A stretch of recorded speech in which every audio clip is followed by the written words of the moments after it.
서랍 속 묵은 옷을 정리하는 연말의 밤이었다. 6평의 작은 원룸에서 작은 아이를 무척이나 갖고 싶어하는 부부가 있었다. 아직 결혼식은 올리지 못했지만 사랑의 결실은 뱃속에서 무럭무럭 자라고 있었다. 부부는 서로에게 애정을 담아 충범, 연미하며 이름으로 불렀다. 둘은 봄에 태어날 아이의 이름을 작고 귀여운 엄지로 지었다. 방은 좁지만 부부는 행복했고 아이는 그들의 사랑을 먹고 자랐다. 그날 새벽 이슬에 옷깃이 젖는 느낌이 들어 아내가 일어났을 때 인부복에선 붉은 꽃잎이 피었다. 뱃속에 잠들어 있던 아이가 부모의 얼굴을 보고 싶어 뱃속을 두드린 것이다. 녹색과 적색 조명이 교차하며 병원을 향해 달린다. 꽃잎의 주름 속에서 새 생명은 세상 밖으로 손을 뻗으며 태어났다. 몸무게 850g의 이른둥이. 엄지는 엄마의 뱃속에서 27번의 일주일을 보냈다. 신생아 중환자실의 인큐베이터가 아이의 새 요람이 되었다. 투명색 원통형의 플라스틱은 머리 위 형광등 빛을 조명삼아 모빌처럼 빛났다. 부모를 만나기 위해 서둘러 나왔건만 태어나고 일주일 동안 부모와 아이는 마주할 수 없었다. 엄지는 너무나 작았고 연미의 몸은 안정을 해야 했으며 충범의 몸은 특근을 위해 자리를 비워야 했다. 그 해의 마지막 날, 가족은 모두 떨어져 있었다. 새해를 넘기고 나흘이 지난 후였다. 신생아 중환자실에서 부모는 엄지를 처음 만났다. 간호사 선생님은 면역 문제로 인해 아이를 만날 수 있는 시간은 하루에 45분뿐이라고 설명했다. 부부는 뱃속에서 넉 달은 더 있어야 할 소녀의 모습을 보았다. 이름 그대로 아이의 손은 아빠의 엄지손가락만큼 작았다. 눈조차 뜨지 못하는 이 작은 생명. 연미는 엄마의 역할을 다하지 못한 것 같아 충범의 품에 안겨 엉엉 울었다. 충범은 아이의 이름을 엄지로 지어 이런 일이 일어난 것 같아 연미를 품에 안고 함께 울었다. 신생아 중환자실은 어수선했다. 정해진 면회 시간에 맞추어 또 다른 이룬둥이의 부부들이 중환자실 근처를 서성였다. 이곳은 기쁨도 슬픔도 선명하다. 부모의 낯빛만 보아도 이 아이의 건강을 알 수 있다. 퇴원을 앞둔 부모에게선 일종의 여유마저 느껴졌다. 그러나 여유는 선잠처럼 갑작스레 깨기도 한다. 며칠 전까지 씩씩하게 자라며 부모에게 희망을 주던 옆자리의 생명이 어젯밤 장이 터져 수술을 받았다는 소식을 접했다. 부모는 수술 때부터 한숨도 자지 못하고 중환자실 앞에서 손을 모은 채 기도를 드리고 있었다. 핏기가 사라진 창백한 얼굴. 충범과 연미도 덩달아 몸속의 생이 빠져나가는 듯했다. 아기를 위해 할 수 있는 일은 함께 요람을 지키고 기도하는 일뿐이었다. 아이를 보고 싶은 마음은 굴뚝 같지만 현실은 녹록지 않다. 충범은 해가 뜨기 전에 집을 나서 해가 지고 난 후에 돌아왔다. 그는 하수도에서 일했다. 유류를 방해하는 쓰레기와 오물을 지우며 그곳을 유지보수하는 일이 주된 업무였다. 소란스러운 서울의 도로 안에 어두운 글 속, 하수도 도면 위에 빨간 X자 표시를 하며 지나온 곳을 체크한다. 머리 위 헤드라이트만이 의지할 수 있는 유일한 빛이고 길잡이였다. 용역의 오해 아저씨는 이곳에 오래 있으면 두더지처럼 두 눈이 멀게 된다며 겁을 주곤 했다. 겨울이 와 해가 짧아진 후로 햇빛을 본 적이 언제인지 기억조차 나지 않았다. 정말 눈이 멀게 되면 우리 엄지는 어떻게 보지? 하고 충범은 속으로 생각했다. 처음부터 두더지가 되고 싶었던 것은 아니다. 충범의 꿈은 디자이너였다. 어둑한 시골을 벗어나 조명이 가득한 서울에서 옷을 그리는 일을 하고 싶었다. 실력을 인정받아 강남에 출퇴근하고 육평방에서 그림을 그리다 수습생 시절의 연미를 만나 사랑에 빠졌다. 월급 70만 원. 최저시급도 받지 못하는 상황에서 두 사람 모두 디자이너가 되는 것은 불가능한 일이었다. 다행인 것은 연미가 자신보다 더 옷을 감각적으로 그린다는 점이었다. 아내의 꿈을 위해서 충범은 스스로 깊은 땅속으로 들어갔다. 이곳은 조금의 빛도 들어오진 않는 공간이지만 언젠가 충범은 이곳을 벗어나고야 말겠다 마음을 먹으며 오늘도 어둠보다 더 어두운 서울의 똥물을 헤치며 일을 했다. 2월 12일 마침내 엄지의 무게가 안정기에 접어들었다. 중화자실에서 연미는 서투른 매듭으로 일회용 앞치마를 두르고 손가락 사이사이 거품을 내며 꼼꼼히 닦는다. 오늘은 연미가 엄지를 처음으로 품에 안을 수 있는 날이다. 인큐베이터 앞에 놓인 등받이 의자에 앉아 차례를 기다린다. 엉성한 자세지만 엄마는 본능적으로 아기가 파고 들어갈 수 있는 공간을 마련했다.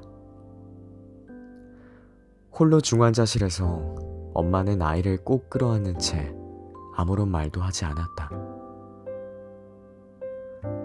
그날 밤 퇴근한 충범은 붉게 충혈된 아내의 눈을 보았다. 감격스러웠으리란 생각과는 달리 아내는 정말 엄지가 내가 낳은 아이가 맞냐며 억울하고 짜증스러운 울음을 내었다. 가장 슬픈 것은 아기의 울음소리였단다. 시끄러워서가 아니었다. 엄마의 품에서 단 한 번도 엄지는 울지 않았다. 간호사 선생님은 평소에 아이가 곧잘 운다고 얘기했지만 낳은 엄마의 입장에선 서운한 일이었다. 아이가 날 엄마로 생각하지 않으면 어떡하지? 정말 이 아이가 내 아이는 맞는 걸까?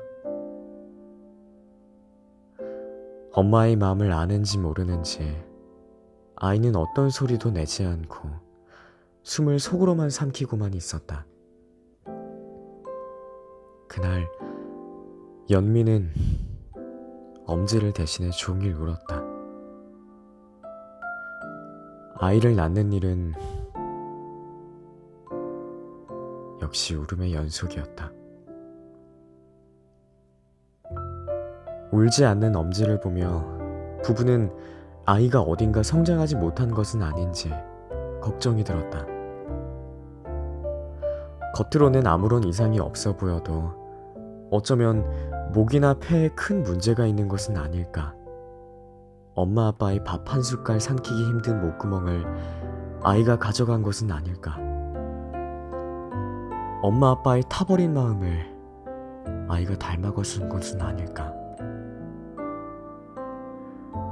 이제 부모의 관심은 아이가 당장 내일 살아남을 수 있을까 하는 문제보다 손가락 5개, 콧구멍 2개, 아이가 정상적으로 자랄 수 있을까 하는 걱정으로 바뀌었다.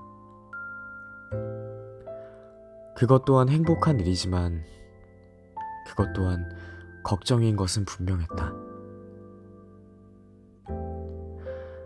처음 아는 날 이후로 걱정이 생길 때면 연미는 집에서 바느질을 했다.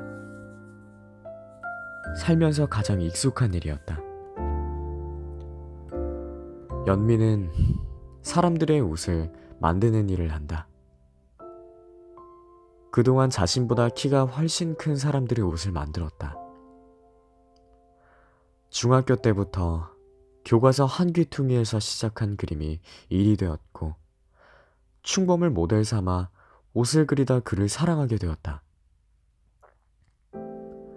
남편과 함께 서울 한쪽에서 비집고 살기 위해 연미는 옷을 그린다. 일이 즐거운 건 오래전에 끝났지만 먹고 살기 위해서 펜을 놓지 않는다. 결혼식도 올리지 않았지만 연미는 충범에게 자신이 디자인한 연미봉을 입히겠다 마음을 먹으며 옷을 그리고 바느질을 한다. 새벽 5시. 충범이 일을 나가면 연미는 방 한구석에서 면회 시간까지 베네쩌거리를 만들었다. 인큐베이터 장갑 너머로 느낀 엄지의 크기를 평면 위로 옮겨 그린다. 눈을 감고 있으면 엄지가 손 위에 잠들어 있을 것만 같다.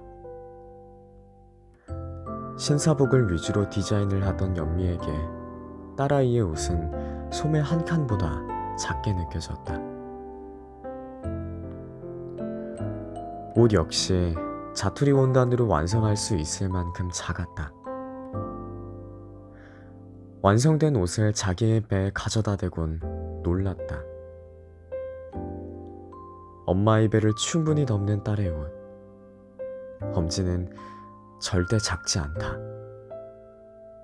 그녀는 이 커다란 생명을 배에 품고 살았던 것이다. 본래 베네쩌고리는 흰색 천으로 만든다고 했는데 남은 천으로 옷을 만든다 보니 연미의 베네쩌고리는 붓꽃의 스미는 자주색, 나팔꽃의 옅은 보라색, 수국의 연한 파란색으로 층을 이루며 쌓이기 시작했다. 3월이 끝나갈 무렵 방에는 소녀의 옷들로 가득했다. 드레스만으로 꽃바다를 이룰 수 있을 만큼 흐드러진 모습이었다. 한 번은 충범이 오랜만에 솜씨를 발휘하겠다며 단추를 달았다. 삐뚤빼뚤 엉망인 모습에 부부는 까르르 웃기도 했다. 옷을 만드는 동안 부부는 걱정도 근심도 없었다. 지하도를 체크하는 X자 표시와 꽃밭을 수놓은 드레스가 쌓여감과 동시에 추운 겨울이 지나가고 있었다. 봄을 시샘하는 추위마저 저 먼 북쪽으로 넘어갈 때쯤 병원에서 아이가 퇴원해도 좋다는 연락을 받았다. 4개월 전 서로의 품에서 엉엉 울던 어린 부부는 더 이상 울지 않았다. 제법 어른스러운 모습으로 소녀를 만나기 위한 채비를 한다. 120여일 동안 하루도 빠짐없이 방문한 곳이지만 낯설었다. 중환자실을 들어가는 길 함께 이겨내고 걱정했던 또 다른 엄지의 엄마들이 눈물로 축하를 건넸다. 환대와 함께 부부는 반짝이는 요람으로 함께 걸어간다. 마치 호두 같은 플라스틱 껍질을 사이에 두고서 아이와 눈을 마주한다. 엄마는 벽 너머로 아이의 머리를 쓰다듬으며 말했다. 아가야, 우리 언젠간 멀리 따뜻한 나라로 날아가자. 나와 함께 가자. 엄마 품에 안겨도 좋아. 엄마가 보자기로 네 몸을 묶어서라도 갈게. 그리고 나서 우리 날아가자. 아빠도 휴가 쓰고 어두운 하수도에서 잠시 벗어나자. 거기는 아직 보지 못한 여름이 있는 곳이야. 언제나 여름이어서 언제나 예쁜 꽃이 피고 있어. 그러니까 함께 가자. 사랑스러운 나의 아가, 너는 추운 겨울에 태어났지만 아빠와 엄마의 마음을 녹여주었어. 너는 우리에게 희망을 주었어. 소녀는 울지 않고 새근새근 숨을 쉬며 엄마를 응시한다. 인큐베이터 밖으로 나오는 순간에도 목소리를 내지 않은 딸의 모습에 억울하기도 하고 한편으로는 미안한 마음이 터질 것 같아 연미의 표정은 일그러진다. 그런 아내의 손을 잡으며 아버지, 충범이 말했다. 있잖아, 연미야. 이제 우리 엄지라는 이름을 붙이지 말자. 그 이름은 우리 아이를 부르기엔 너무 작은 이름인 것 같아. 오랜 기다림 끝에 틈이 열리는 인큐베이터를 보고 있으니 함께 잡은 부부의 손에 힘이 들어간다. 오랜 기다림이었다. 맘 놓고 사랑하는 아이의 손을 잡기 위해 얼마나 오랜 시간을 기다렸던가. 벅차오르는 마음을 억누르며 아버지는 딸의 이름을 부른다. 우리는 아이의 이름을 마야라고 부르자. 어릴 적 보았던 도가 속에서 소녀의 이름은 마야였거든. 그래서 우리 아이가 태어나면 꼭 이름을... 충범은 더 말을 이을 수 없다. 아빠는 아이의 얼굴 위로 눈물을 흘리려 고개를 돌린다. 안녕. 안녕. 서로 손을 뻗는다. 요람을 나온 간호사의 손 위엔 작지 않은 한 아이가 있었다. 부모는 아이를 건네받는다. 어느 때보다 무거운 생명의 무게를 느낀다. 연미는 자신이 그동안 바느질한 저고리가 턱없이 작겠구나 하는 생각에 미소를 짓는다. 능숙히 아이를 품에 안고서 연미는 속삭였다. 안녕, 나의 사랑스러운 마야. 그 순간 마야의 입에서 우렁찬 울음소리가 들려왔다. 추운 겨울날 잠들어 있던 마음을 깨우는 소리가 들렸다. 아이는 부모에게 더 가까이 목소리를 들려주고 싶어 그토록 오랜 시간을 기다려온 것이다. 요람 안에서 어떤 일이 일어났는지, 엄마를 처음 안았을 때에는 어떤 느낌이었는지, 당신을 얼마나 보고 싶었는지. 그렇게 해서 부부는 이 모든 이야기를 듣게 되었다.